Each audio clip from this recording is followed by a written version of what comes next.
ये एक आम दिन था जब प्रिया शर्मा, जो कि जिले की डिस्ट्रिक्ट मजिस्ट्रेट डीएम थी, बिल्कुल एक साधारण लड़की की तरह बाजार में घूमने निकली।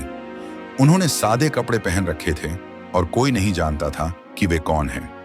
वे बाजार की गलियों में टहल रही थीं कि उनकी नजर सड़क के किनारे खड़े एक 50 साल के बुजुर्ग पर पड़ी, जो एक छोटा सा आइसक्रीम का ठेला लगाए खड़ा था। प्रिया को बचपन से ही आइसक्रीम खाने का बहुत शौक था। वे मुस्कुराते हुए ठेले के पास गईं और बोली, अंकल, एक आइसक्रीम दीजिए।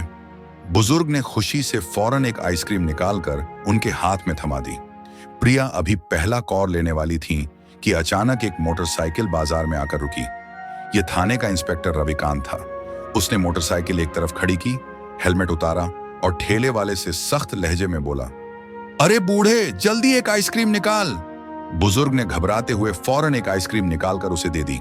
रविकांत वहीं खड़े खड़े आइसक्रीम खाने लगा।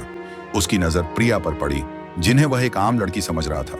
वह हंसते हुए बोला, क्या बात है, आइसक्रीम तो बड़े मजे से खा रही हो। बहुत पसंद है क्या? कभी हमें भी पसंद कर लो, हम भी तो तुम्हारे प्यार के दीवाने हो सकते हैं। प्रिया ने उसकी बात अनदेखा करते हुए मुंह फेरकर आइसक्रीम खाना जारी रखा। रविकांत ने फिर कहा, अरे शर्मा क्यों रही हो, और आइसक्रीम चाहिए तो बोल देना, मंगवा दूंगा।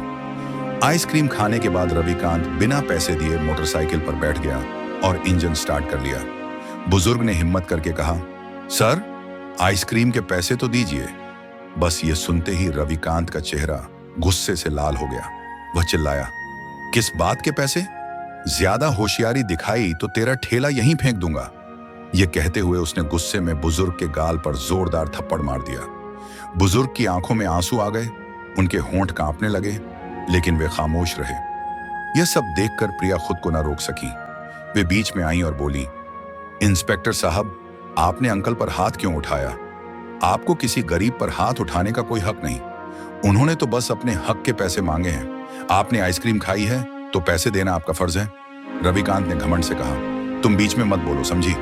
और अगले ही पल उसने प्रिया को भी एक थप्पड़ मार दिया।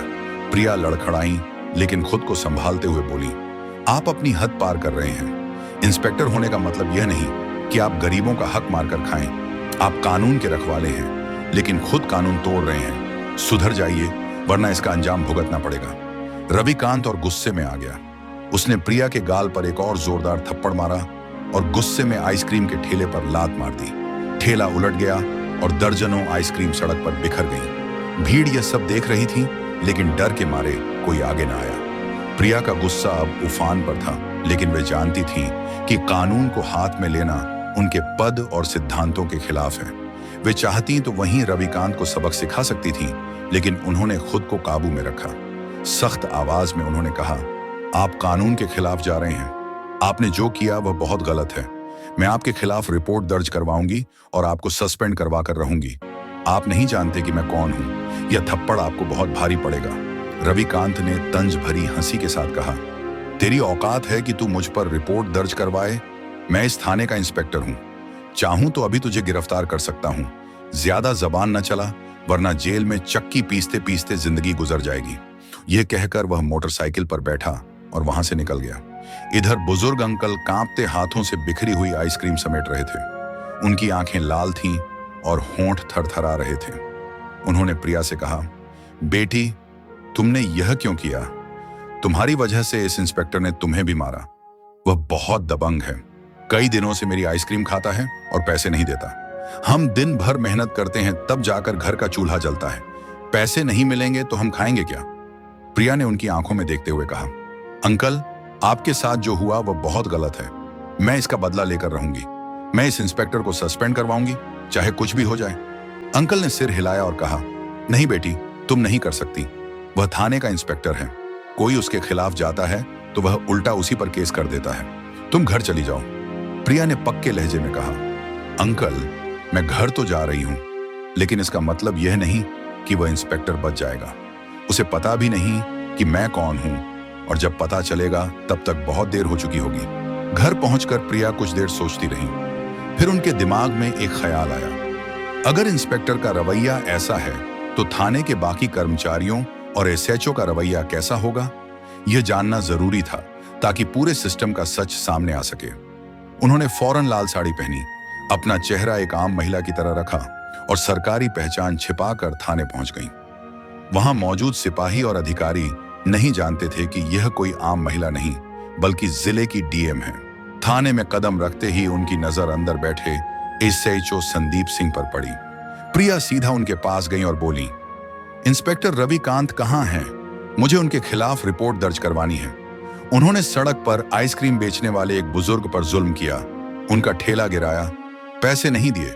जब मैंने विरोध किया तो मुझे भी थप्पड़ मारा और गंदी बातें की। जो उन्होंने किया वह कानून के खिलाफ है। आप फौरन कार्रवाई कीजिए। संदीप सिंह ने कुर्सी से उठते हुए सख्त लहजे में कहा, तुम क्या कह रही हो? मैं अपने इंस्पेक्टर के खिलाफ रिपोर्ट दर्ज करूं? वह इस थाने का इंस्पेक्टर है और उसने कोई बड़ा जुर्म नहीं किया। अगर उसने एक आइसक्रीम खा ली और पैसे नहीं दिए तो क्या हुआ? 10 रुपए की चीज है। इस पर इतना हंगामा करने की क्या जरूरत? जाओ यहां से, वरना धक्के मारकर निकाल दूंगा। प्रिया ने शांत लेकिन पक्के लहजे में कहा, देखिए सर, आपको रिपोर्ट लिखनी ही पड़ेगी। मुझे कानून मत सिखाइए। कानून कहता है कि किसी पर हाथ उठाना और उसकी रोजी रोटी पर हमला करना जुर्म है। अगर आपने कार्रवाई न की तो मैं आप पर भी कार्रवाई करवाऊंगी। संदीप सिंह यह सुनकर तिलमिला उठा। उसने कहा, क्या कहा? तुम मेरी औकात बताओगी? उसकी आंखों में गुस्से की लाली थी। वह मेज पर हाथ मारते हुए बोला, मैं इस थाने का एसएचओ हूं। चाहूं तो अभी तुझे अंदर कर सकता हूं। चुपचाप यहां से निकल जाओ, वरना अंजाम बहुत बुरा होगा। यह कहते हुए उसने गुस्से में प्रिया के गाल पर जोरदार थप्पड़ मार दिया। प्रिया लड़खड़ाई लेकिन खुद को संभाल लिया। अब प्रिया पूरी तरह समझ चुकी थी कि इन दोनों अफसरों को निलंबित करना जरूरी है।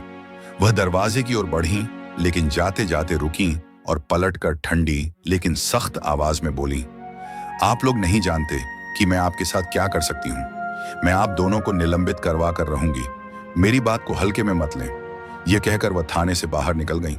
थाने में मौजूद संदीप सिंह और अन्य कर्मचारी एक दूसरे को देखने लगे। संदीप के दिल में हल्की सी चिंता पैदा हुई कि यह औरत कौन थी। उसके लहजे से लगता था कि कोई बड़ी शख्सियत है, लेकिन फिर उसने सोचा, छोड़ो, आजकल की लड़कियां बस अकड़ में रहती हैं, और बात को टाल दिया। लेकिन प्रिया पहले ही चालाकी से सब कुछ रिकॉर्ड कर चुकी थी। थाने में दाखिल होते समय उन्होंने अपने मोबाइल की रिकॉर्डिंग ऑन कर दी थी। थाने की सारी बातचीत, हर धमकी, हर थप्पड़ की आवाज उनके फोन में सुरक्षित हो चुकी थी। यह उनका पहला सबूत था। अगली सुबह प्रिया ने फौरन एएसपी, डीएसपी और आईपीएस अफसरों को अपने दफ्तर बुलाया। उन्होंने साफ कहा, कल जिले के सबसे बड़े हॉल में प्रेस मीट होगी। मैं इंस्पेक्टर रविकांत और एसएचओ संदीप सिंह के खिलाफ कार्रवाई करूंगी और उन्हें निलंबित करवाऊंगी। यह देखिए मेरा पहला सबूत। उन्होंने मोबाइल रिकॉर्डिंग चलाई। कमरे में सन्नाटा छा गया। एसपी अनिल कपूर ने गंभीर लहजे में कहा, मैडम, यह सबूत तो आपने दिखा दिया, लेकिन इंस्पेक्टर को निलंबित करने के लिए उसके खिलाफ भी ठोस सबूत चाहिए। प्रिया ने आत्मविश्वास भरे अंदाज में कहा, हाँ मुझे पता है, लेकिन फिक्र न करें, मैं वह सबूत भी ले आऊंगी और कल मीडिया के सामने पेश करूंगी। अगली सुबह प्रिया उसी बाजार में पहुंची जहां बुजुर्ग अंकल आइसक्रीम बेचते थे। वहां एक छोटी सी मोबाइल की दुकान थी जिसके बाहर सीसीटीवी कैमरा लगा था। उन्होंने दुकान के मालिक से बात की और उस दिन की फुटेज चेक की। कैमरे में सब कुछ सुरक्षित था। रविकांत का ठेले पर लात मारना, बुजुर्ग को थप्पड़ मारना और भीड़ का सन्नाटा। प्रिया ने वह फुटेज अपने मोबाइल में सुरक्षित की और दफ्तर वापस आ गई। प्रेस मीटिंग का वक्त हो चुका था। जिले के सबसे बड़े हॉल के बाहर मीडिया की गाड़ियां कतार में खड़ी थीं। अंदर बड़े बड़े नेता, पत्रकार और पुलिस अधिकारी मौजूद थे। सबके चेहरों पर एक ही सवाल था कि आज क्या होने वाला है। अचानक हॉल का माहौल खामोश हो गया। स्टेज पर डीएम प्रिया शर्मा माइक के पास पहुंची।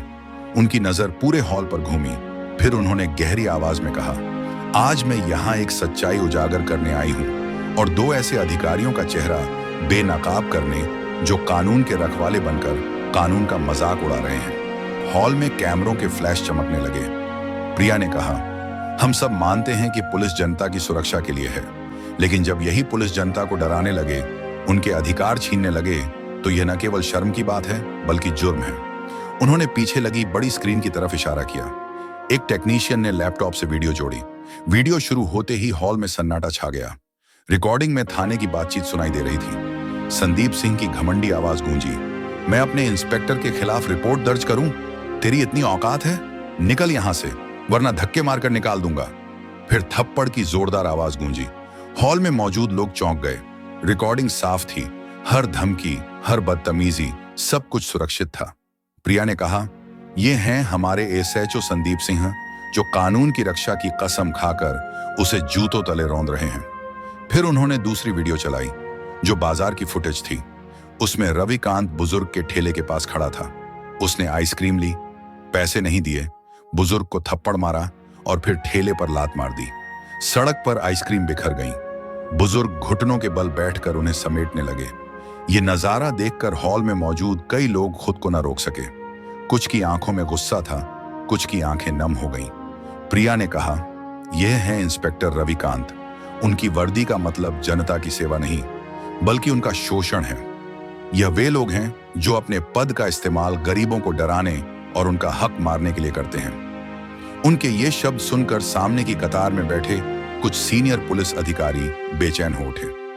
एसपी अनिल कपूर ने माइक मांगकर कहा, मैडम, ये आरोप गंभीर हैं और सबूत बिल्कुल साफ हैं। कानून के मुताबिक हमें फौरन विभागीय जांच शुरू करनी होगी और अगर ये आरोप सही साबित हुए तो दोनों अधिकारियों का सस्पेंशन पक्का है।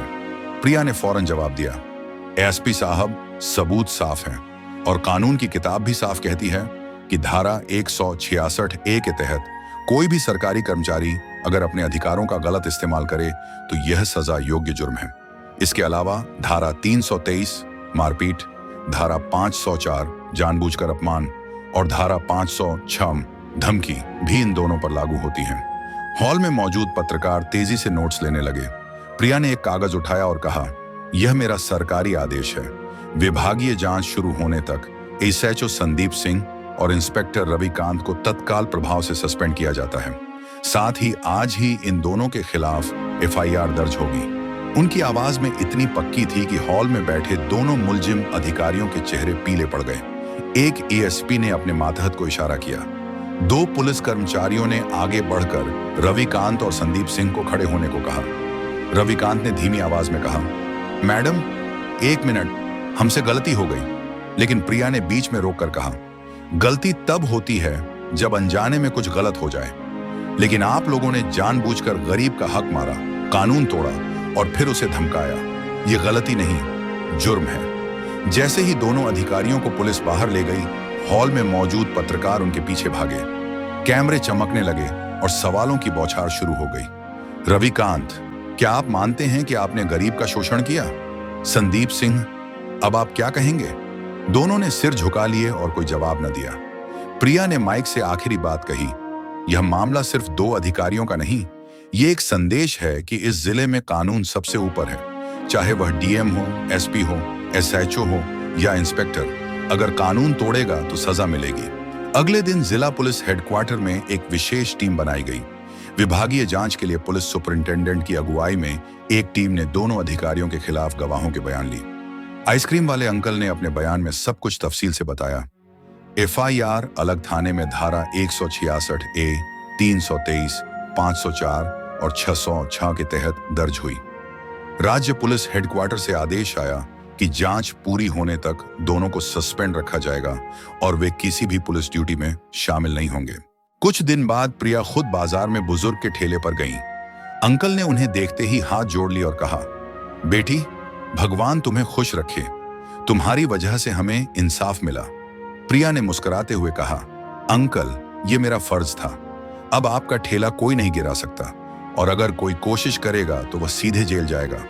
प्रिया ने मीडिया को अपना आखिरी बयान दिया, हमारा देश तभी सुरक्षित होगा जब कानून सबके लिए बराबर हो, चाहे वह आम आदमी हो या वर्दी में बैठा अधिकारी। नोट: अगर आप इस कहानी को वीडियो फॉर्मेट में चाहते हैं तो कृपया इसे लाइक करें, ज्यादा से ज्यादा लोगों के साथ शेयर करें और हमारे चैनल को सब्सक्राइब करें ताकि आपको ऐसी ही दिलचस्प और जानकारीपूर्ण कहानियां मिलती रहें।